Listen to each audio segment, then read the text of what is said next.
Alright, this week's video we're going to do a complete solar installation from wiring the house itself for regular electricity to the inverters, to the batteries, the controllers.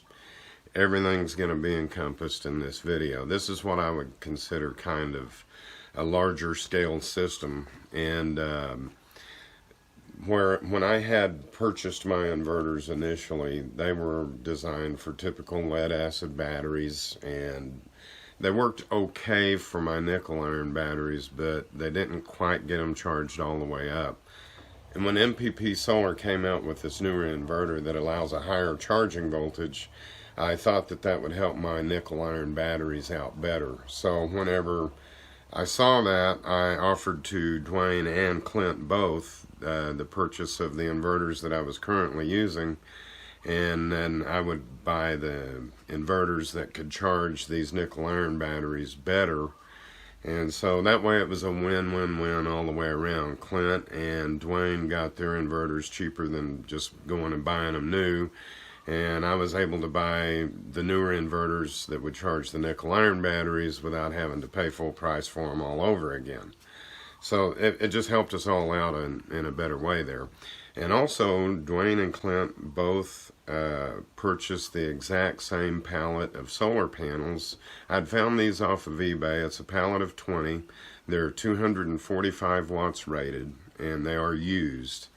But I've never seen a solar panel really go bad, because they always are the same. They don't have any moving parts. Now, they can delaminate over time and have snail trails, and even those don't really affect the output much. And these particular panels did have some snail trails on them, which are it just looks like little lines where maybe a snail would have crawled across it, and that's why they're called snail trails. It doesn't really affect the output any that I could detect on any of the ones that I measured, but they were purchased for a heck of a deal. I think it was around 39 cents a watt, and that included shipping all the way to Hawaii. We bought them off of eBay from Arizona, and I know that Clint's very happy with his. His system is using standard Costco batteries wired in series into a 48 volt string. And the reason I think that this is going to work fine for him is that at nighttime their only power requirements are going to be lights, maybe a ceiling fan, a TV, perhaps a laptop, and maybe to charge their cell phones. And then their water pump will kick on and off occasionally if they take a shower at night, and that's about it. But they've got the huge power resource during the day, so that if they have a large power requirement during the day, those panels will throttle up and really handle that load. Secondly, because of the MPPT charging system, if it's really, really cloudy and overcast like today is, they'll still get plenty of power to charge their batteries all the way up to full and live a normal life. So it just it allows the system to be more robust. And I haven't really coined a term for this philosophical thinking for power, but basically it's a lot of solar panels, because solar panels these days are cheap, and small batteries. So join us on this installation that we've got from the very beginning to the very end on what I would call a pretty good sized solar installation. I didn't even know what off-grid was until I met the love of my life. I followed him to a mountain in Colorado, then we ditched the cold to build our new home in Hawaii.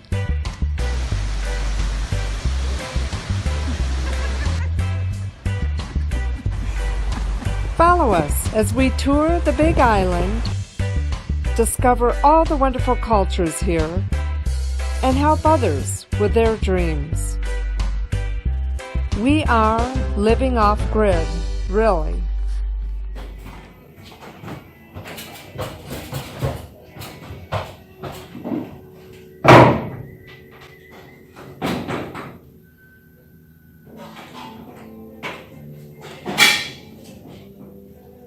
Hope this is out of correct width for what it's in. Perfect. That is perfect. Because like I said, all your circuits are 15 amp, and that doesn't require much of anything really. All right, now all your outlets I'm going to have set up just like this when you come to them. Okay. And then all you have to do is just, it's real easy. They color code these things to make it easy. But you see the silver screw, white wire. Brass screw, black wire. So lightest to lightest, darkest to darkest. And then the, oh yeah, I forgot on the GFI, it doesn't have to be looped. Oh, what do you stick it under that? Yeah, you stick it under the tab there. I always forget that. They changed those on the, what is that, a Leviton? Yes. Yeah. I forgot they changed them on those. And I always hook up the ground first just because it makes life easier generally. It's on the bottom. Hook it up. Yeah. Spin it around. So you can just take that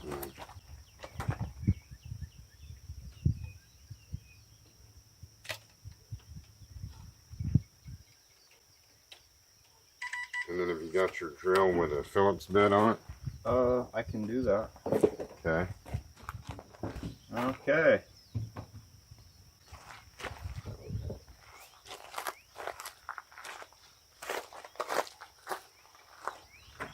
Okay, so now this here, just hook up your ground first. And on this one, it's going to go under the screw. So what I always do is I twist first. this so that the hook is actually facing left. Okay. And then you can see the green screw there. You just put it under the screw. And the reason you make the hook to the left is because when you tighten it, Right. it'll help wrap it around that even push it more. out. Right. Yeah. So there you go. Alright. Not that you probably really want to learn how to do this, I guess. But. Hey, I'm Okay, and then get your loop where it's on the other side of that little tab there. There you go. Now I'm tightening down.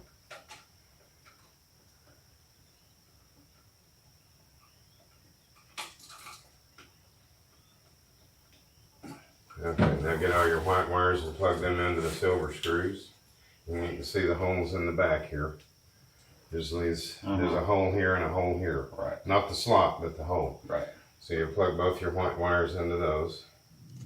So the other method of wiring is actually called quick wire, and you'll notice that there are 4 holes on the back of the outlet, right? And what this allows you to do is take the wire and actually stab it into the hole, and it will grab the wire and make the connection, right? So I'm going to take my black, I'm going to stab it in the hole on the back, right? And I want to make sure that it's associated with the brass terminal, right? And because these 2 wires are coming from the same cable, I want to make sure that they both go to the same screws that are grouped together, right? In this case on the bottom.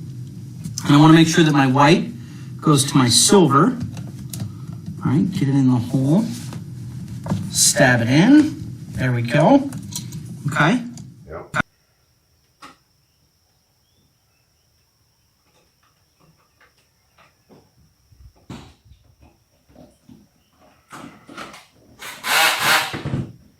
And you're on your own from this point. I'm just going to go zipping on down and Yeah. dress out your wires for you, so all you got to do is hook them up. Okay.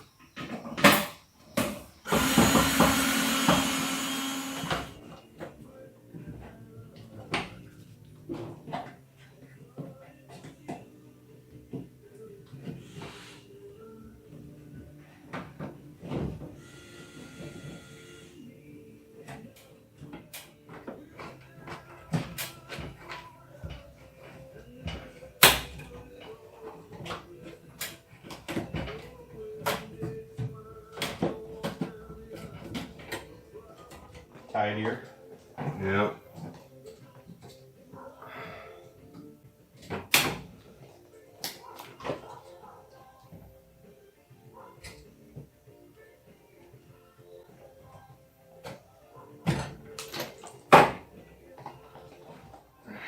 So what we'll do is set this guy right about here. I'm going to put one screw in to hold it, and then we'll get the leveling out. Exactly. Not 200 an hour. Right.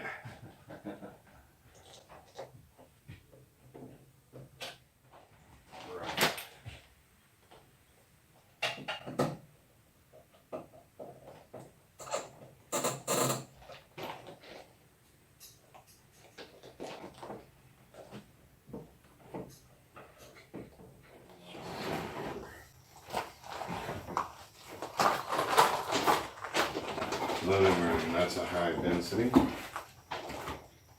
Bath. It's semi-high density, it's not real bad.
Getting down in there. Okay.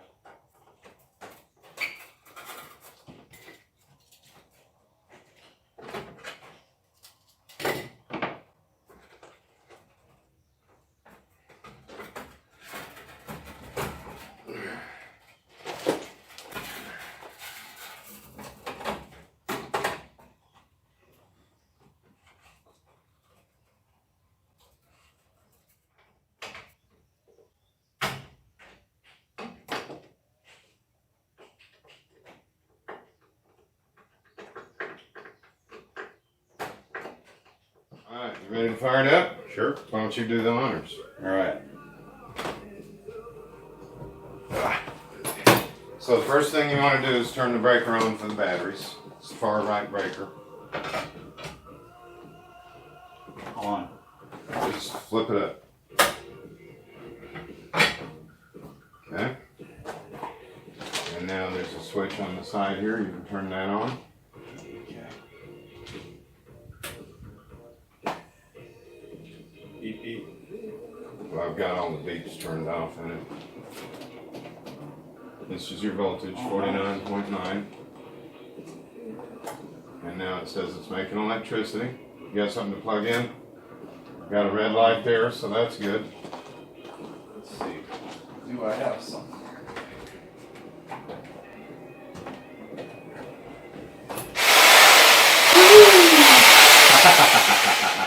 Power, baby. Power baby. Alright, I just want to have a little break. Yep. Alright, we got Clint's solar panels in today, and today we're just gonna unpack them. We'll put up probably 3 or 4 of them temporarily to run his house on until we get all of them up on the roof.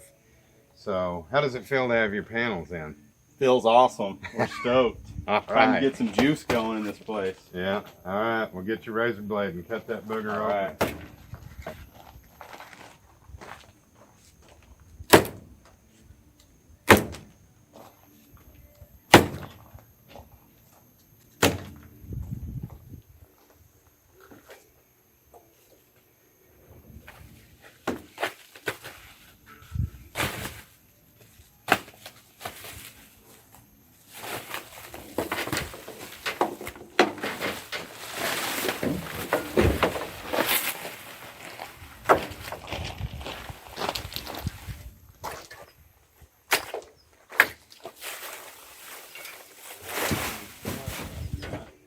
Side there, and I'll grab this side. We'll just walk right off the side.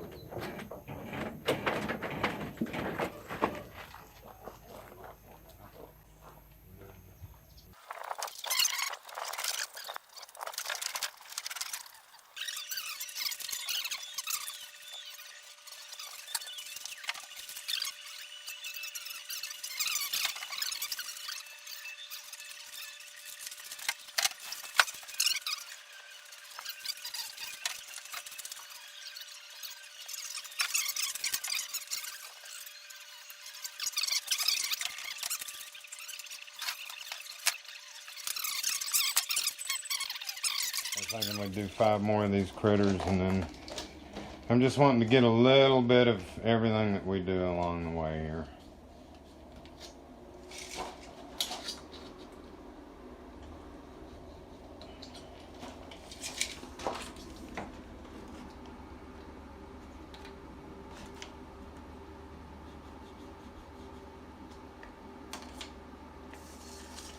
Oh yeah, dude.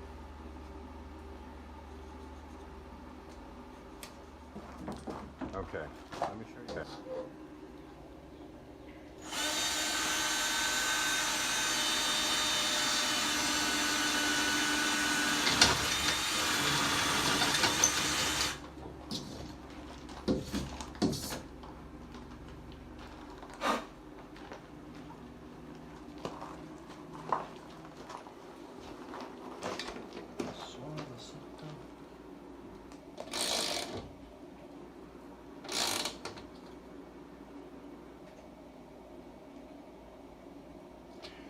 Alright, so that is Clint's 15 other solar panels. And this is the system temporarily wired to a temporary array of solar panels. And we can see here that he's using 150 watts, voltage is 53. And he's making 670 watts of input from the panels, of which 265, 212 is going to the batteries. We got clouds moving in and out. But anyway, it looks really good. There's the little Costco batteries, all wired up in series. And you can see the ground wires going everywhere. Everything's bonded to ground everywhere. Good grounding, that's really important.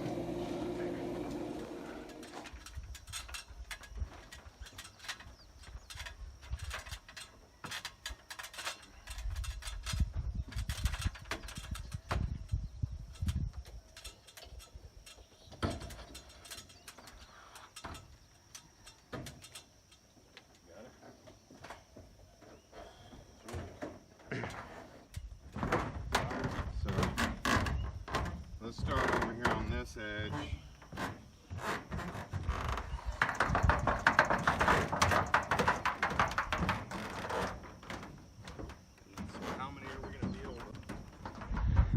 Okay, so we got 5 panels up here on the roof, which is half of one string. We got to bring 5 more up.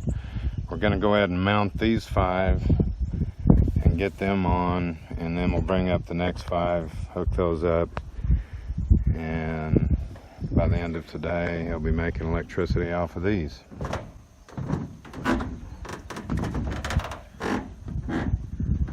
Alright, now we got 5 panels installed. 5 more to go, and then we've got 1 string up. And Clint says it's good.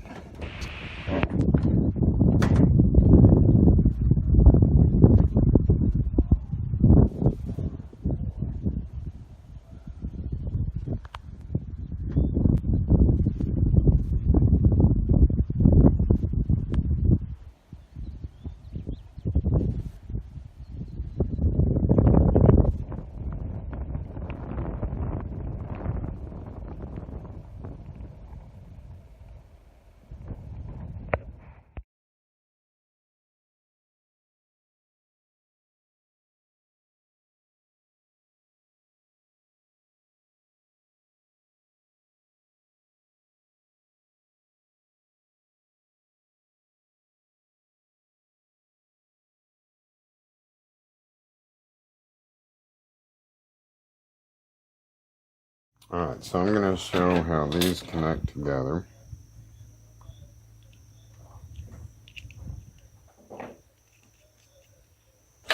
So the male pin goes inside the female connector. So you can see here that, you know, this is the male. It actually goes inside the female connector. So we're going to get this put on here.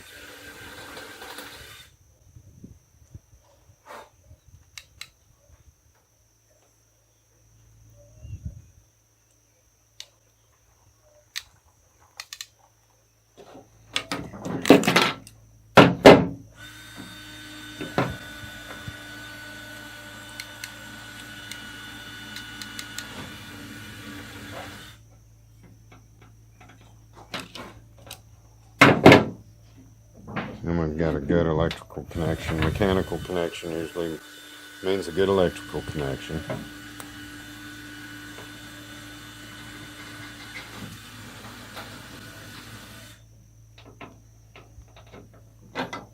And you get the little wrench, put it on there.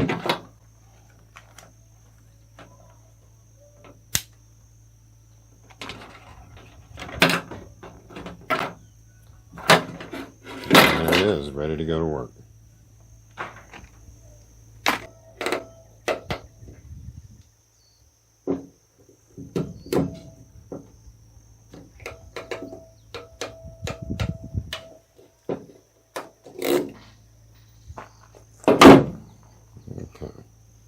We got a good solid connection there.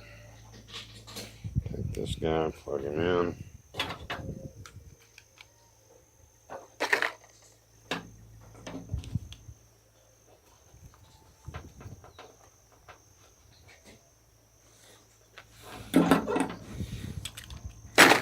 There it is. We've got two of them ready to go together. Plug in nice, disconnect nice. Everything about them's perfect. I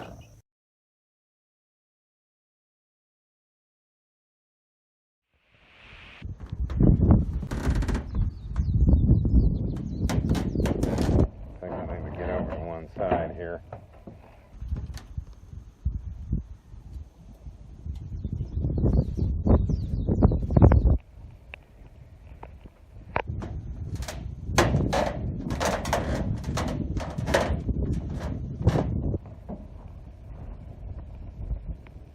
Okay, this is the complete system, and I've got the covers off of the breaker panel and the inverter so that I can show you how all this is set up. But you can see all my ground wires back in here, all the bare copper wires, they all tie to this one bus bar right here. And then of course I have the neutral over here as well, and it is tied to the ground bus. So this is the main ground wire here, and you can see that it follows along here, and it goes up into this box and into this box, and then it comes down and grounds to the metal on Clint and Vicky's, one of their modules.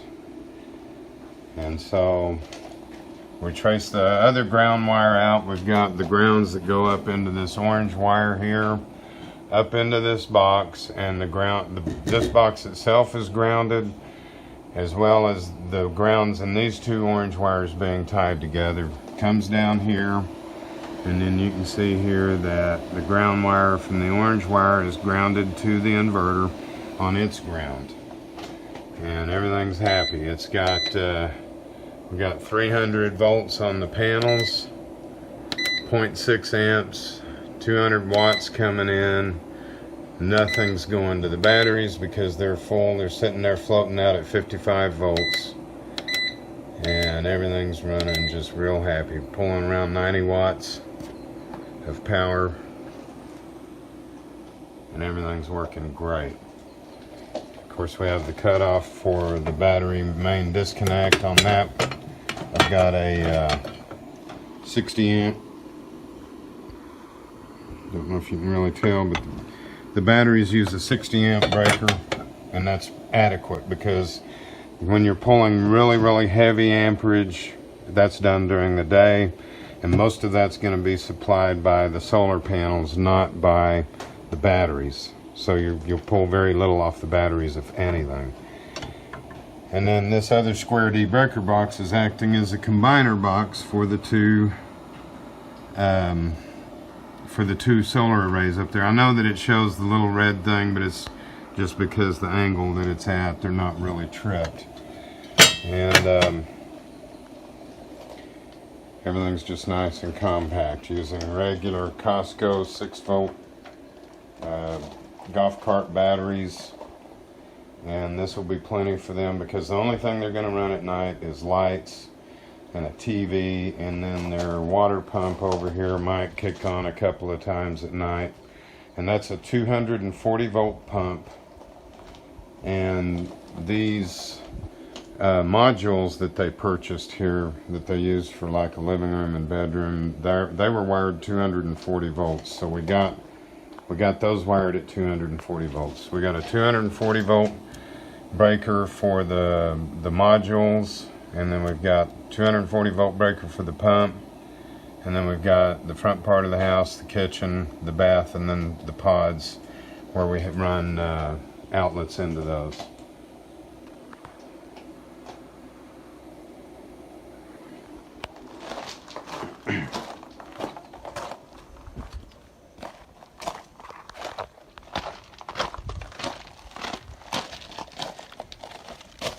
And then the grounding out here, you can see that I've bonded the ground from this metal container, and it runs across over here, and then it's bonded to this metal container also.